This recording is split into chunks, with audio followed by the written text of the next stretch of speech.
My name is Sean Elmquist, and I work primarily in sculpture. I do casting with resin, and then I build large-scale sculptures out of corrugated plastic. So it's a light, flexible material, and I use that as the sort of skin for these big sculptures. So the idea that I proposed to research for my planning grant basically revolves around a boat, basically, like a repurposed boat, a kind of floating platform that would be used for public art performances in the St. Louis River Bay estuary.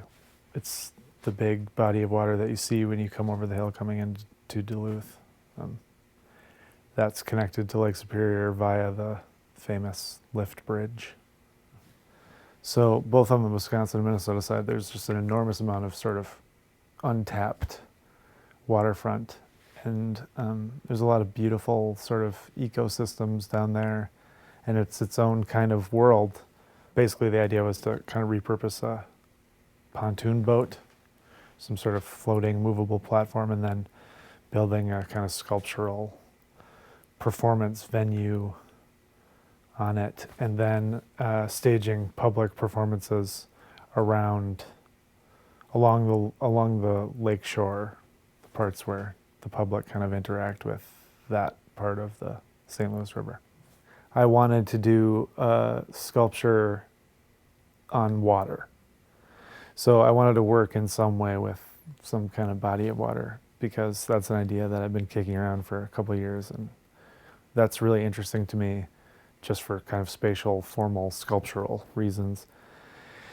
And then the other part of it is I wanted to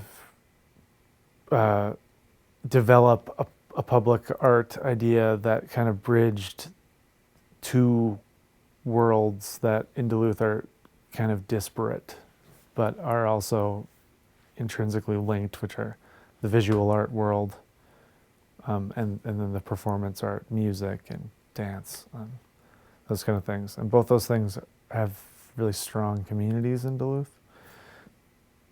I thought it would be really, it would be an effective way to engage this particular community, to bridge those two things.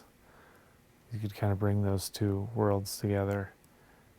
And also it kind of helps draw attention to public art that has kind of a visual focus when you add some performance elements into it.